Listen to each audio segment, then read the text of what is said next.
Hi guys, welcome back. Today we're going to be talking about polarizing filters. So what is a polarizing filter? A polarizing filter is basically a glass element that you put in front of your camera to be able to cut off all the UV light. So reflections and over the waters and through glasses will be much more minimized if you put that on. Now I've got one from Tyfoto and I'll be putting on my A7 II to be able to give you guys some test comparisons. But before that, let's unbox it to see what we get out of this.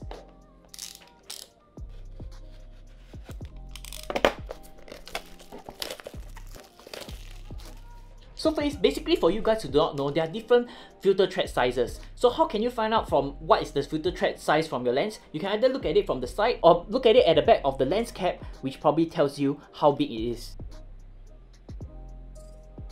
So you can see it's right up here, 58 mm.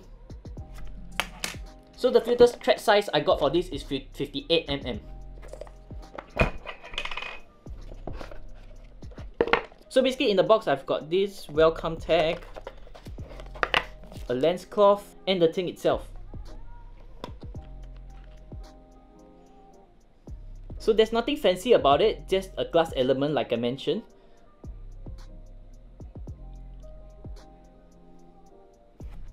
So basically you just take this and screw it at the front of your lens.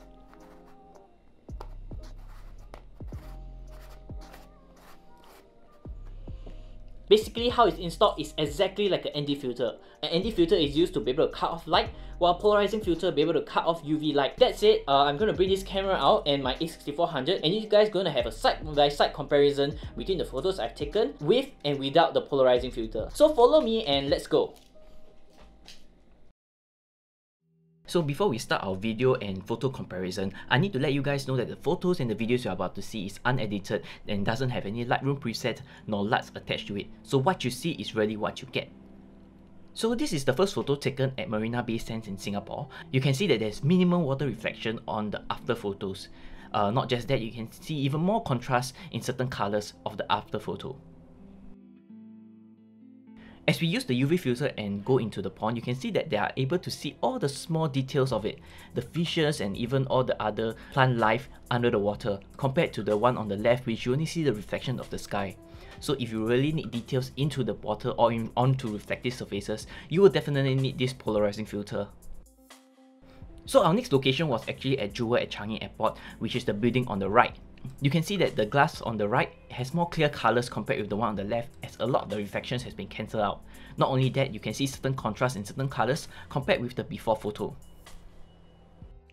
As we go in closer towards the Jewel building, you can see that there's a lot of green color contrast that is coming out from the photos when you cancel out the reflections. Of course, I have to disclaim that actually I'm shooting through a glass, so the glass does have a certain tint to it. So on the way in, I actually shot this photo of this random visitor. You can see that the one on the left has a lot of reflection, whereas the one on the right has much lesser reflections. It doesn't totally cancel it off, but you definitely see through the glass and able to take a nicer photo of your object or your person. So if let's say you're actually shooting through a car window, you are able to see them through the car window instead of just mainly the reflections of it. So this is actually a video of me adjusting my UV filter. There's a dial to it, so you can adjust the minimum or the maximum effect that you want your UV filter to have. So you can see that there are certain color contrasts and cancellation and reflection as you turn. But of course, certain colors have also been adjusted as we move along. So here is a before and after photo of the UV filter.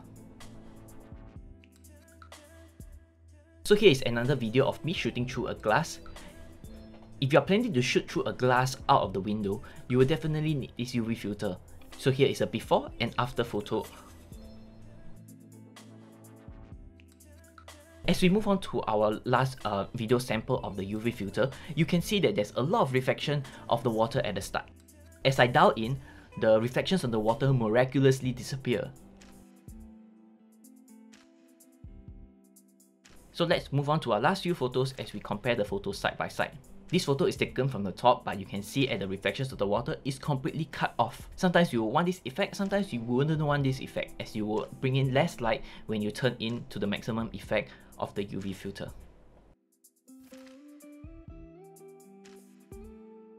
If you plan to take a lot of aquatic life, you will definitely need this UV filter. As you can see from these waterfall photos, I'm able to cut through all the reflections and able to see what's inside. So let's head on back to our studio for our conclusion.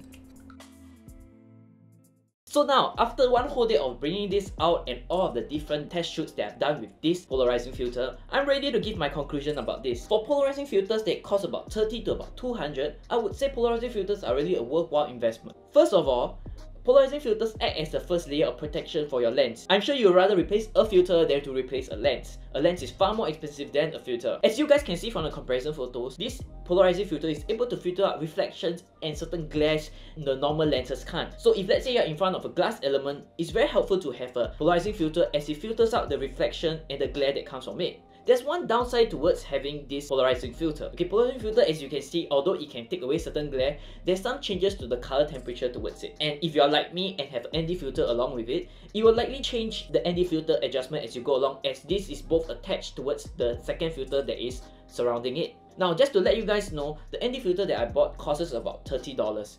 There are ones that cost about $200. Of course, the quality will definitely be better, but this is just my generic review on how the polarizing filter works. I hope you guys enjoyed this short video on me explaining about this polarizing filter and this brand of Tyfoto. I really do recommend it as it's really worth the price. So I hope you guys like this video. Please leave down in the comments what other things I could have covered or some of the things that I've missed so that the others might learn from this video comments as well. So do like and subscribe so that I know that you guys like my videos and I can churn out more for the future.